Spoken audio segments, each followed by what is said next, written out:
شاهدا ومبشرا ونذيرا وداعيا إلى الله بإذنه وسراجا منيرا والصلاة والسلام على النبي حبيبه المصطفى الذي أرسله بالحق والهدى وعلى آله وأصحابه أولي الصدق والصفاء أما بعد فأعوذ بالله من الشيطان الرجيم بسم الله الرحمن الرحيم إنما يريد الله ليذهب عنكم الرجس أهل البيت ويطهركم تطهيرا صدق الله العلي العظيم وصدق رسوله النبي الأمين المختار الكريم الرؤوف الرحيم. انتہائی احترام و عقیدت کے ساتھ اپنے اور ساری کائنات کی مرکز عقیدت آقا دو جہاں حضور احمد مصطفیٰ محمد صلی اللہ تعالی علیہ وسلم کی بارگاہ میں اپنی غلامی کا ثبوت دیں اور جس طریقے سے میں پڑھاؤں میرے ساتھ مل کر یہ محبت پیش کریں. الصلاۃ والسلام علیک یا رسول اللہ، الصلاۃ والسلام علیک یا حبیب اللہ، الصلاۃ والسلام علیک یا نبی اللہ،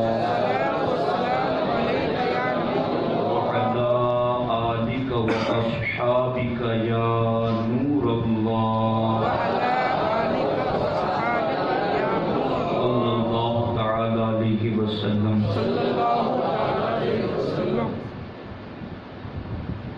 بے اجازت جن کے گھر جبرائیل آتے نہیں، بے اجازت جن کے گھر جبرائیل آتے نہیں، قدر والے جانتے ہیں قدر و شان اہل بیت. دوستان محترم، مسلسل 10 دن اس جگہ پر سید الشہداء امام علی مقام امام حسین رضی اللہ تعالی عنہ اور آپ کے جملہ شرکاء رفقاء کی یاد میں، اہل بیت اور خلفائے راشدین کی یاد میں محفل منعقد ہوتی رہتی ہیں. یہ اللہ رب العزت کا فضل ہے کہ اللہ جسے پسند کرتا ہے اللہ اسے اپنے محبوبوں کے ذکر کرنے اور سننے کی توفیق بخشتا ہے.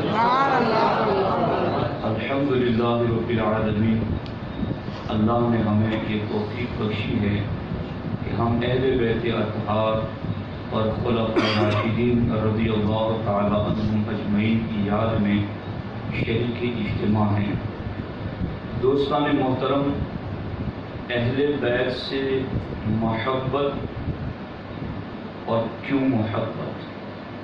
ترمذی شریف کی حدیث ہے، ہمارے آقا حضور سید عالم صلی اللہ تعالی علیہ وسلم ارشاد فرماتے ہیں، احب اللہ لما یغروکم من نعمہ، اے میری امت تم اللہ سے محبت کرو، لما یغروکم من نعمہ، کیونکہ وہ رب تمہیں صبح و شام نعمتیں عطا فرماتا ہے. اللہ کے رسول صلی اللہ تعالی علیہ وسلم نے اپنے اس فرمان کے ذریعہ اپنی امت کو اللہ سے محبت کا حکم عطا فرمایا کہ تم میری امت ہو تو تمہیں اللہ سے محبت کرنی ہے. اور سرکار نے آگے فرمایا کیونکہ وہ رب تمہیں نعمتیں عطا فرماتا ہے. اس رب کی نعمتوں کا عالم یہ ہے کہ بندہ پوری زندگی پیدائش سے لے کر موت تک اس کی اپنی ذات پر جو اللہ کی نعمتیں برس رہی ہیں صرف اسی کو گننا چاہے تو وہ گن نہیں سکتا. جیسا کہ قرآن مقدس میں اللہ رب العزت نے ارشاد فرمایا وَإِن تَعُدُّوا نِعْمَةَ اللَّهِ لَا تُحْصُوهَا، اگر تم اللہ کی نعمتوں کو شمار کرنا چاہو تو تم شمار نہیں کر سکتے، گن نہیں سکتے. شیخ سعدی فرماتے ہیں ہر نفسے کے می رود ممد حیات است چون بیرون می آید مفرح ذات است۔ شیخ سعدی فرماتے ہیں کہ انسان کے جسم میں اور خارج میں موجود نعمتیں تو بہت زیادہ ہے، صرف یہ سانس والی جو نعمت ہے، اگر بندہ اس نعمت کو دیکھیں تو ہر سانس جو اندر کی جانب جائے وہ زندگی کو بڑھانے والا، اور جو سانس باہر آتا ہے وہ انسانی ذات کو خوش کرنے والا۔ شیخ سعدی فرماتے ہیں انسانی وجود میں اور انسانی وجود کے باہر اللہ کی ان گنت نعمتوں کو بندہ گن نہیں سکتا، لیکن اس سانس والی نعمت جو صرف ایک نعمت ہے، اگر اس کو بھی بندہ گننا چاہے تو اس کو گن نہیں سکتا۔ اللہ کی ایسی کروڑ ہا کروڑ ان گنت نعمتیں ہر بندے پر ہے۔ اب سرکار فرماتے جو رب تمہیں اتنی زیادہ نعمتیں دیتا ہے، میری امت تم اس رب سے پیار کرو، تم اس اللہ سے پیار کرو، تم اس اللہ سے محبت کرو۔ اب سرکار نے اپنے غلاموں کو، اپنی امت کو اللہ سے پیار کا حکم دیا، اور کیوں نہ ہو کہ قرآن میں اللہ سے سب سے زیادہ پیار کرنے والوں کا ذکر انہی کے لیے آیا ہے جو ایمان والے ہیں۔ اللہ رب العزت قرآن میں فرماتا ہے وَالَّذِينَ آمَنُوا أَشَدُّ حُبًّا لِلَّهِ، ایمان والے سب سے زیادہ اپنے اللہ سے محبت کرتے ہیں۔ تو سرکار فرماتے جو رب تمہیں اتنی زیادہ نعمتیں دیتا ہے اس رب سے محبت کرو۔ اس رب سے محبت کے لیے جب ہماری طبیعت تیار ہوئی تو اس کے اگرچہ جدا اور مختلف طریقے ہیں، لیکن میں نے جو حدیث پاک پڑھی ہے اس پر میں گفتگو کرنا چاہتا ہوں۔ اللہ سے محبت کیسے کریں؟ امام راضی فرماتے ہیں محبت کہتے ہیں میلان القلب کو، دل کا کسی کی طرف جھک جانا، دل کا کسی کی طرف مائل ہونا، اس کو محبت کہتے ہیں۔ اور دل کسی کی طرف مائل کب ہوتا ہے؟ جب وہ حسن دیکھتا ہے، جب وہ خوبی دیکھتا ہے، جب وہ شکل اور شباہت دیکھتا ہے، جب وہ چہرے کی ساخت پرداخت، نشیب و فراق اور اتار چڑھاؤ دیکھتا ہے، تو پھر وہ اس کی طرف اس کا دل جھکتا ہے اور پھر وہ محبت کرتا ہے۔ لیکن میرے اللہ تجھ سے محبت کیسے کرے؟ تو جسم سے پاک ہے، تو جسمانیت سے پاک ہے، تو شکل صورت اور شباہت سے پاک ہے۔ تو میرے نبی نے آگے ارشاد فرمایا احبونی لحب اللہ، اگر اس رب سے محبت ہے تو اس رب کی محبت کے لیے مجھ سے محبت کرو۔ احبونی لحب اللہ، اللہ کی محبت کا صحیح راستہ مل گیا، اللہ سے پیار کا صحیح طریقہ مل گیا کہ اگر تم نے اللہ سے پیار کرنا ہے تو تم نے مصطفیٰ کریم سے پیار کرنا ہے۔ اب بہت سارے لوگ جو اہل سنت و جماعت کے علاوہ ہیں وہ ہماری تقریریں سننے کے بعد وہ یہ سمجھتے ہیں کہ یہ کیوں اللہ کی بات میں بیچ میں کسی کو داخل کر دیتے ہیں، صرف اللہ کی محبت کی بات کیوں نہیں کرتے؟ تو میں یہ کہتا ہوں آپ اس آیت کو پڑھیں قرآن کی جس کو شیخ محقق برکت المصطفیٰ فی الہند آیت محبت کہتے ہیں۔ کون سی؟ ان کنتم تحبون اللہ فاتبعونی یحببکم اللہ۔ یہود حضور کی بارگاہ میں آ کر کہنے لگے ہمیں تمہاری پیروی، تمہاری محبت کی ضرورت نہیں ہے، نحن ابناء اللہ و احباؤہ، ہم تو پہلے سے اللہ کے چہیتے اور اللہ کے محبوب ہیں۔ تو اللہ نے فرمایا اے یہود نصارا، تم میرے محبوب بننے کی دعوے کر رہے ہو؟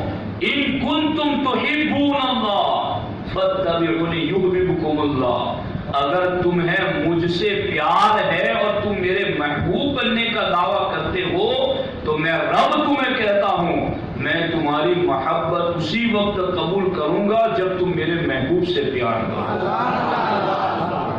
کیا کوئی اس بات کی جرأت کرے گا کہ اللہ سے کہے اللہ تجھ سے پیار کرنے چلے تھے اور تو نے بیچ میں اپنے حبیب کی محبت ڈال لی؟ تو یہ دین کا اصول ہے، یہ دین کی بنیاد ہے اور یہ دین کی جڑ ہے کہ جس نے بھی اللہ رب العزت سے محبت کرنی ہے وہ اسی وقت قبول ہوگی جب وہ اس امت میں حضور کی محبت کے ذریعہ سے اللہ سے محبت کرے۔ اب دیکھو حضور نے بتایا اللہ سے محبت کرو کیونکہ وہ تمہیں نعمتیں دیتا ہے، اور احبونی لحب اللہ، پھر اللہ سے پیار ہے تمہیں تو اللہ کا پیار پانے کے لیے یا اللہ سے پیار کرنے کے لیے احبونی لازم ہے کہ تم مجھ سے محبت کرو۔ اب میرے آقا آگے فرماتے ہیں وَأَحِبُّ أَهْلَ بَيْتِ لِحُبِّي، سرکار فرماتے اگر میری محبت کو پانا ہے تو پھر میری اہل بیت سے محبت کرو۔ تو جو اہل بیت کے در محبت تک پہنچا وہ در محبت رسول تک پہنچا، اور جو در محبت رسول تک پہنچا تو بخدا خدا کا یہی ہے در، نہیں اور کوئی مفر مکر، جو وہاں سے ہو یہی آ کے ہو، جو یہاں نہیں وہ وہاں نہیں۔ جو در مصطفیٰ پر پہنچا خدا کہتا وَإِذَا سَأَلَكَ عِبَادِي عَنِّي فَإِنِّي قَرِيبٌ، میرے حبیب جب بندے میرا پتہ تجھ سے پوچھے تو تو بتا دے کہ میں قریب ہوں۔ وہ رب جو شے رب سے زیادہ قریب ہے وہ لوگوں کو یہ کہہ رہا ہے اور قرآن میں یہ فرما رہا ہے وَإِذَا سَأَلَكَ عِبَادِي عَنِّي، حبیب انہیں بتانا میں قریب ہوں، مگر بتانا انہیں جو پہلے تجھ سے قریب ہو جائے۔ وَإِذَا سَأَلَكَ عِبَادِي، عبادی بندہ میرا ہی ہے، سَأَلَكَ منگتا تیرا بن جائے، سوالی تیرا بن جائے، تیرے در پر اپنی جھولی پھیلانے والا بن جائے، اور جو تیرے در پر آ کر میرا پتہ پوچھے تو حبیب کہتے انی قریب، اب یہاں سے خدا کو کہیں نہ ڈھونڈ، یہاں آ گیا خدا یہیں پر خدا قریب ہے۔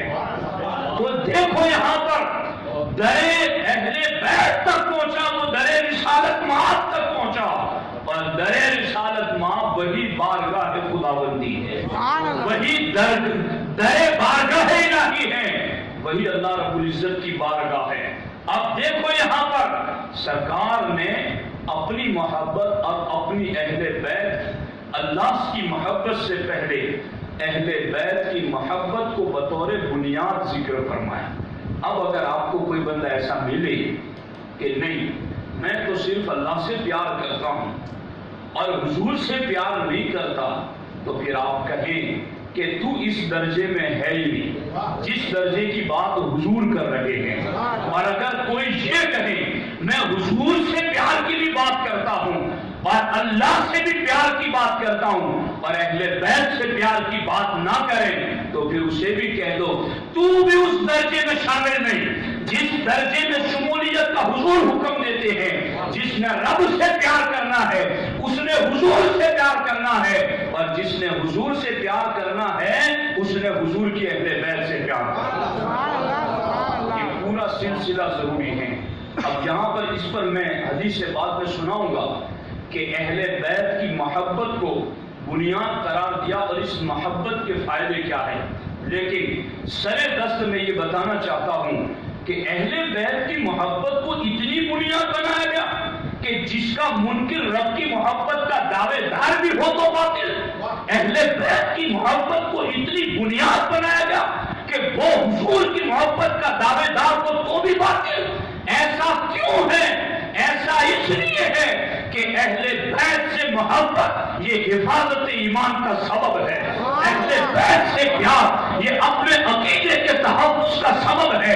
جس نے ان سے پیار کیا وہ دنیا میں بھی اپنا ایمان بچا گیا اور دنیا سے جاتے وقت بھی ایمان بچا گیا اور حشر میں اس کے لیے نعمتیں ہیں۔ اب دیکھو حضور نے اہل بیت کی محبت کو بنیاد کیوں فرمایا؟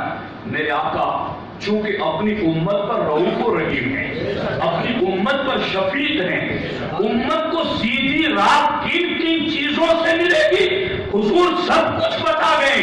حضور فرماتے انا تارکن فیکم الثقلین، اور دوسری جگہ حدیث میں سرکار نے فرمایا انی تارکن فیکم ما ان تمسکتم بہ لن تضلوا بعدی۔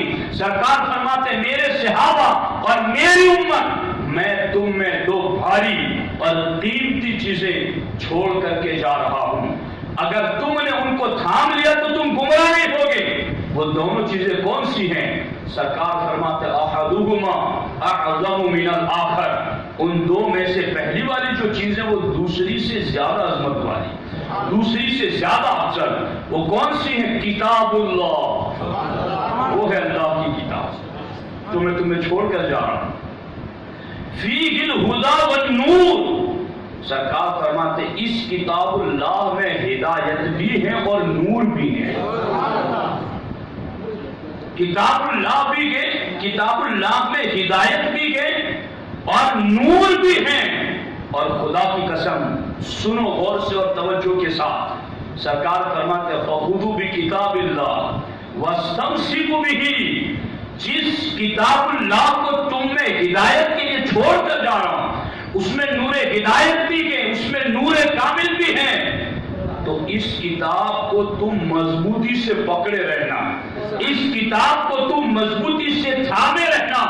اور دوسرے مقام پر سرکار نے فرمایا یہ کتاب اللہ ہے کیا؟ حبل ممدود من السماء الى الارض، سرکار فرماتے ہیں یہ آسمان سے زمین کی طرف لٹکتی ہوئی اللہ کی رسی ہے۔ کتاب اللہ حبل اللہ ہے، آسمان سے زمین کی طرف لٹکتی ہوئی اللہ کی رسی ہے۔ اور اس پر مجھے حکیم الامت مفتی احمد یار خان نعیمی علیہ رحمہ کا یہ قول بڑا پیارا معلوم ہوا۔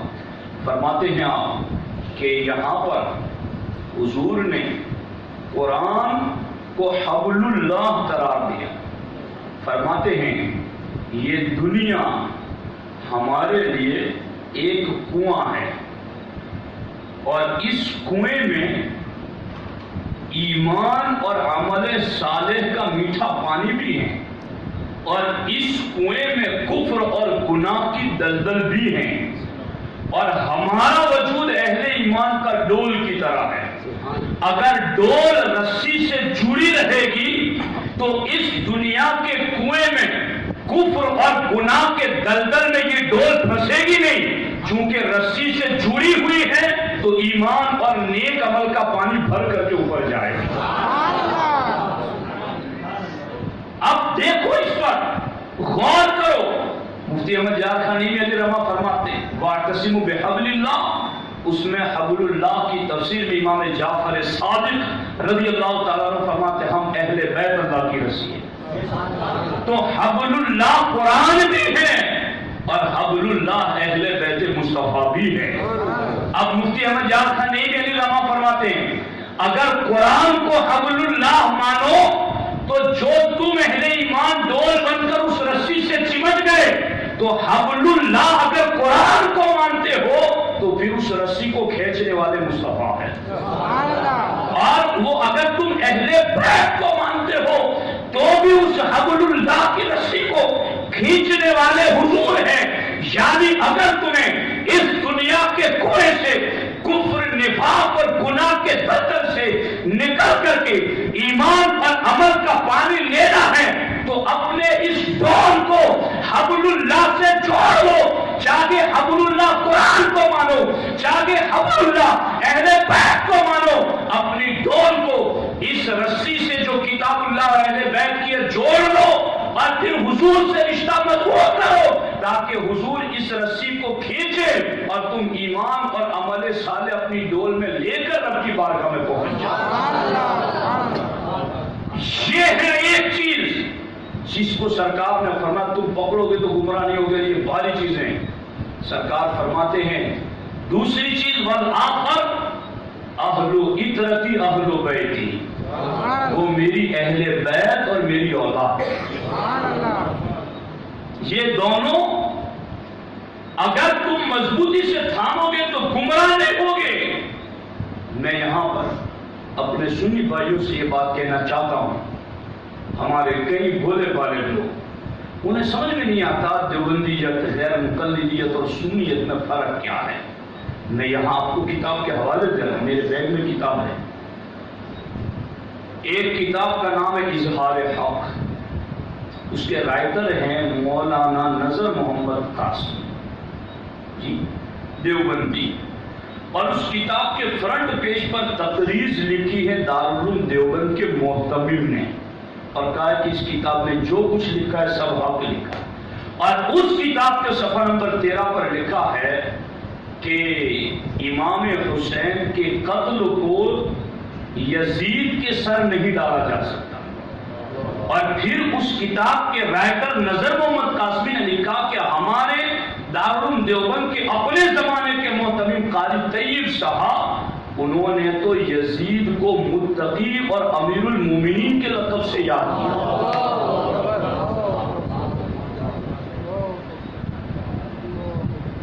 سمجھ آ رہی؟ اور دوسری کتاب تبصرہ محمودی بر حفوات مودودی، یہ محمود احمد عباسی نے لکھی مودودی کے رد میں، اس نے حضرت عمر اور حضرت عثمان کا دفاع تو کیا، مگر ساتھ ساتھ میں اہل بیت کی شان میں توہین کی، اور اس کتاب میں لکھا کہ امام حسین تو باغی تھے، امام حسین تو راستہ بھٹک گئے، غلط راستہ انہوں نے اختیار کیا، خروج کیا انہوں نے، بغاوت کی انہوں نے، یہ سارے لفظ اس کتاب میں لکھے۔ اور اس کے علاوہ اور بھی کتابیں ہیں، جیسے فضائل اعمال، اس کتاب میں بھی ان کے اس کتاب میں فضائل اعمال نامی کتاب میں بھی مکتبہ دیوبند کے علماء، اور یہ کتاب جو فضائل اعمال ہے ان کی درسی کتاب ہے، ہر روز عصر کی نماز کے بعد ان کی مسجدوں میں یہ کتاب پڑھائی جاتی ہے۔ اس کتاب میں بھی انہوں نے لکھا ہے، کیا لکھا ہے وہ میں آپ کو پڑھ کے خود سنا دیتا ہوں تاکہ آپ کو اس کا اندازہ آ سکے کہ یہ کیا موقف رکھتے ہیں اہل بیت کے بارے میں۔ دیکھیے یہ باتیں مجھے عرض کرنے کی ضرورت کیوں پڑ رہی ہے، ایک تو یہ کہ آپ سمجھیں کہ حق باطل کیا ہے، اور دوسری چیز یہ کہ آج صرف تعزیے کو، مروجہ تعزیے کو امام احمد رضا نے ناجائز کہا، اور اس کے جو خرافات کی وجہ سے، تو صرف اس وجہ سے کچھ سجادہ نشین اور کچھ لوگ امام احمد رضا کو معذرت خارجی کہتے ہیں، اور امام احمد رضا کے ماننے والوں کو گستاخ اہل بیت کہتے ہیں، اور دوستی کن سے کرتے ہیں؟ دارالعلوم دیوبند میں جا کر یاریاں ڈالتے ہیں۔ کامران چشتی نے کی دوستی، وہاں جا کر آپ نے دیکھا ہوگا سوشل میڈیا پر، گئے دارالعلوم دیوبند باپ بیٹا دونوں جا کر ان کام آپ سے اتحاد کرنا چاہتے ہیں، اور طارق جمیل کی جو انہوں نے چادر پوشی کی وہ آپ سب جانتے ہیں۔ میں بتانا چاہتا ہوں ایسے لوگوں کو کہ تمہیں خارجیت کا پتہ نہیں کہ خارجیت ہے کہاں، اور تم اس امام احمد رضا کو خارجی کہہ رہے ہو جس کا نام اہل بیت کے نام پر، جس کے باپ کا نام ائمہ اہل بیت کے نام پر، جس کے دادا کا نام ائمہ اہل بیت کے نام پر، جس نے اپنی بیٹیوں کے نام مرتضائی بیگم اور مصطفی بیگم رکھا، ہند کے اندر اہل بیت کی پہچان کا معیار امام احمد رضا ہے، جس نے جو کچھ لکھا اہل بیت کی شان میں ان کے بعد کوئی ویسا لکھ نہ سکا، جس نے یہ کہا بارہائے فوق گنجہائے قدس اہل بیت نبوت پہ لاکھوں سلام، جس امام احمد رضا نے یہ لکھا خون خیر الرسول سے ہے جن کا خبیر ان کی بے لوث دین پہ لاکھوں سلام، وہ امام احمد رضا جس نے اہل بیت کے بارے میں لکھا کہ جس نے میرے نبی کی اہل بیت کا حق ادا نہ کیا یا تو وہ منافق ہے یا وہ زنا کی پیداوار ہے یا وہ پھر غیر طہارت کا نطفہ ہے، جس نے اس درجے پر جا کر اہل بیت کے حق کی بات کی کہ آج کا کوئی لونڈا تو وہاں جا کر سوچ بھی نہیں سکتا ہے۔ امام احمد رضا نے اہل بیت کا حق اس منزل پر پہنچ کر کے بتایا یہ حقیقت کے اندر دلال ہے اور اہل سنت کو کمزور کرنا چاہتے ہیں. یہ بھیجے ہوئے مخبر، یہ جاسوس ہیں جو اہل سنت کو ڈیمیج کرنا چاہتے ہیں اور خارجیت کا نظریہ بدلنا چاہتے ہیں. لیکن میرے نبی فرما گئے لا یزال طائفۃ من امتی قائمون علی الحق. سرکار فرماتے ہیں میری امت کا ایک گروہ صبح قیامت تک حق پر قائم رہے گا اور وہ بغیر کسی ملامت کرنے والے کی ملامت کے حق کو بیان کرے گا، وہ نفع نقصان کا لحاظ نہ رکھے گا. تو علماء اہل سنت اپنے اس فریضے کو انجام دیں گے. اب دیکھو میں خارجیت کی نشاندہی کرنے لگا ہوں، بھول گئے ہو تو وہ یاد کر لیں کہ حقیقت میں خارجی کون ہے. یہ دیکھو دیوبندیوں کی درسی کتاب جو ان کے ہر مسجد میں اثر کے بعد جس کا درس دیا جاتا ہے، کیا نام ہے کتاب کا؟ فضائل اعمال. اس کتاب میں چیپٹر ہیں بچوں کا دینی جذبہ، اور اس میں امام حسن کے حوالے سے بھی لکھا اور امام حسین پاک کے حوالے سے بھی لکھا. صفحہ نمبر 232 پر امام حسن کے حوالے سے لکھا کہ حضور اقدس صلی اللہ علیہ وسلم کی وصال کے وقت ان کی عمر 7 برس اور کچھ مہینوں کی ہوئی. امام حسن کی حضور کی وفات کے وقت 7 برس اور چند مہینوں کی ہوئی. آگے لکھتے ہیں یعنی 7 برس کی عمر تک حضور کے ساتھ رہنے کا موقع ملا. بعد میں حضور دنیا سے پردہ فرما گئے. نتیجے کے طور پر لکھتے ہیں 7 برس کی عمر ہی کیا ہوتی ہے جس میں کوئی علمی کمال حاصل کیا جا سکتا ہو. 7 برس کی عمر ہی کیا ہوتی ہے جس میں کوئی علمی کمال حاصل کیا جا سکتا ہو. لیکن اس کے باوجود حدیث کی کئی روایتیں ان سے نقل کی جاتی ہیں. یہ بات 7 برس کی عمر ہی کیا ہوتی ہے جس میں کوئی علمی کمال حاصل کیا جا سکتا ہو. اور اسی کے بالکل دوسرے صفحے پر صفحہ نمبر 232 تھا، یہ صفحہ نمبر 233 ہے. امام حسین کے بارے میں لکھتے ہیں کہ حضرت حسین اپنے بھائی حسن سے بھی 1 سال چھوٹے تھے، اس لیے عمر حضور اقدس کے وصال کے وقت اور بھی کم تھی، یعنی 6 برس اور چند مہینے کی تھی. حضور کے وصال کے وقت حضرت امام حسین کی عمر کتنی تھی؟ 6 برس اور چند مہینے کی. اب آگے دیکھنا 6 برس کا بچہ کیا دین کی باتوں کو محفوظ کر سکتا ہے؟ یہ تو ہے تعجب کی بات. مگر خدا کی قسم آپ کو پتا چلے گا کہ خارجی ہے کون. یہ صفحہ نمبر 235 32 33 34 کو چھوڑ کر صفحہ نمبر 35 پر کیا لکھا؟ اپنے باپ کی باری آئی تو یہ مولانا زکریا کیا لکھ رہے ہیں اسی چیپٹر پر اسی کے ورق کے پیچھے. ایسا نہیں کہ کسی اور کتاب میں لکھا تھا وہ بھول گئے تو یہاں لکھ مار.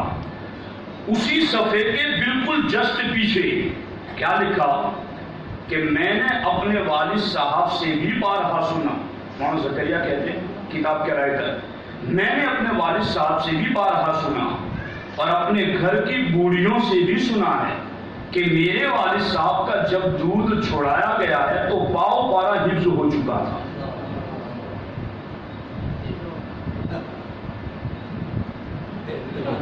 پتا چلا یعنی یہ دودھ. اب یہ علماء سے پوچھ لیجیے دودھ چھوڑانے کی مدت کیا ہے جی؟ لمن اراد ان یتم الرضاع حولین کاملین لمن اراد ان یتم الرضاع.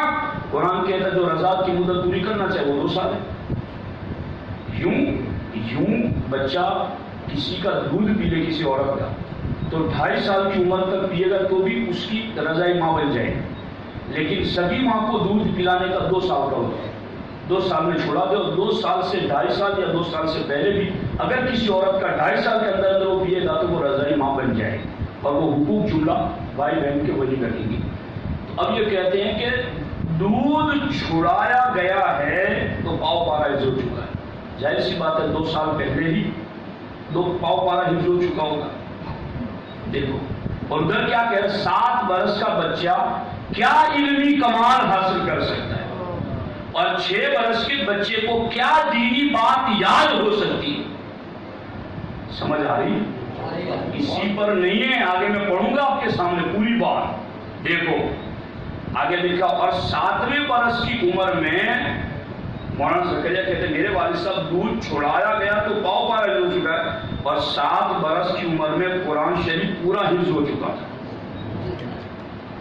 میں پھر پڑھ رہا ہوں امام حسن والی بات، 7 برس کی عمر ہی کیا ہوتی ہے جس میں کوئی علمی کمال حاصل کیا جا سکتا۔ بالکل ادھر کے صفحے پر یہ لکھا کہ 7 برس کی عمر ہی کیا ہوتی ہے جس میں کوئی علمی کمال حاصل کیا جا سکتا، اور ادھر کیا لکھا 7ویں برس کی عمر میں، پوری نہیں، 7ویں برس کی عمر میں قرآن شریف پورا حفظ ہو چکا۔ میں نے کہا جن کے گھر میں قرآن اترا، جن کے خان میں قرآن اترا، جن کی عظمتوں کے چرچے جبریل نے سنائے، جن کے جو روئے تو جنت کی نعمتیں رب اتارتے، انہیں 7 سال کی عمر میں کیا علمی کمال حاصل ہو سکتا ہے؟ اور ادھر 7ویں برس میں پورا قرآن حفظ ہو چکا تھا۔ پہچان و خارجیت ہے کہاں؟ اور تم انہیں خارجی کہو گے جو امام احمد رضا کے ماننے والے؟ سوچنا ہے ہماری عوام کو بھی۔ اور آگے وہ لکھتا ہے اور وہ اپنے والد یعنی پورا قرآن شریف تو ہو ہی چکا تھا، اور اس کے ساتھ اور وہ اپنے والد یعنی میرے دادا صاحب سے مخفی فارسی کا بھی معتد حصہ، بوسطن سکندر نامہ وغیرہ پڑھ چکے تھے۔ یعنی صرف قرآن یہ نہیں کیا، یہ بنیادی درس نظامی کی کتابیں بھی انہوں نے یاد کری۔ اور ادھر 7 برس کی عمر بھی کیا ہوتی ہے جس میں کوئی علمی کمال حاصل کیا جا سکتا ہو۔ اب دیکھو یہاں پر فرمایا کرتے کہ میرے والد صاحب نے قرآن شریف ختم ہونے کے بعد یہ ارشاد فرمایا تھا کہ ایک قرآن شریف روزانہ پڑھ لیا کرو، باقی تمام دن چھٹی۔ میں گرمی کے موسم میں صبح کی نماز کے بعد مکان کی چھت پر بیٹھا کرتا تھا، اور 6-7 گھنٹے میں قرآن شریف پورا کر کے دوپہر کو روٹی کھاتا تھا، اور شام کو اپنی خوشی سے فارسی پڑھا کرتا تھا۔ 6 ماہ تک مسلسل یہی معمول رہا، صبح سے دوپہر تک قرآن ختم کرنے کا۔ مولانا زکریا اپنے باپ کے بارے میں کہہ رہے ہیں 6 ماہ تک روزانہ ایک کلام مجید پڑھنا، توجہ رکھنا بس آخری جملہ، 6 ماہ تک روزانہ ایک کلام مجید پڑھنا، پھر اس کے ساتھ ہی دوسری کتابوں کے سبق بھی پڑھتے رہنا، اور وہ بھی 7 برس کی عمر میں۔ کوئی معمولی بات نہیں، ہنسنے کی بات نہیں، اس کو یاد رکھیے۔ اور یہ ہے معیار حق کا۔ اور کیا کہہ رہے ہیں کہ اتنا سب کچھ 7 برس میں روزانہ ایک قرآن پڑھنا، پھر سبق بھی یاد کرنا، یہ کوئی معمولی بات نہیں۔ اور ادھر امام حسن اور حسین کے بارے میں کیا کہا وہ آپ سن چکے۔ اب میں انہیں بتا رہا ہوں جو ان کے وارثداروں سے یاریاں ڈال رہے ہیں اور خارجی اہل سنت کو کہہ رہے ہیں یہ ہے امام حسین کے غدار، یہ ہے اہل بیت کے دشمن، یہ ہے نبی کی اہل بیت سے غلط سلوک کرنے والے، جنہوں نے اپنی کتابوں میں لکھا رہ گئے اہل سنت و جماعت۔ تو اہل سنت و جماعت کہتے ہی اس کو ہیں جو علی اور فاطمہ کی ہر اولاد کا کل بھی احترام کرتے تھے اور قیامت تک احترام کرتے تھے۔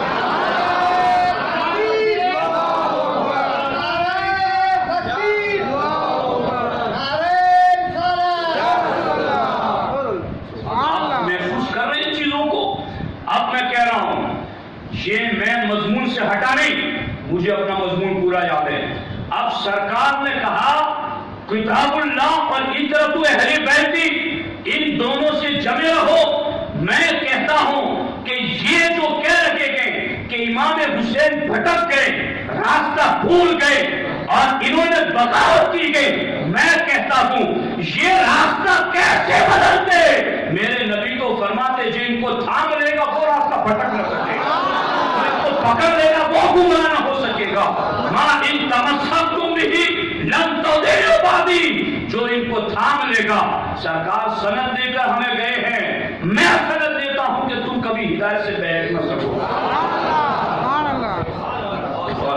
ہم ان کو بھی جن خارجیوں نے یہ باتیں لکھی اپنی کتابوں میں، ہم ان سے بھی کہنا چاہتے ہیں پوری دنیا میں ڈھنڈورا پیٹ لو، ہم ہدایت پر ہیں، بتاؤ اہل بیت کا دامن ہے تمہارے ہاتھ میں؟ سرکار تو کہتے قرآن اہل بیت دونوں ہو گئے تو وہ نہیں بھٹکے گا۔ اور آج یہ چیز ڈھونڈنے نکلو کلمہ پڑھنے والوں میں، تو آپ کو یہ چیز صرف اہل سنت و جماعت سے۔ ایک گروہ جو رافضی ہیں وہ قرآن کا منکر ہے، چونکہ وہ کہتا ہے کہ قرآن کے 10 پارے بکری کھا گئی، تو اس نے قرآن کو چھوڑ دیا۔ اور خارجی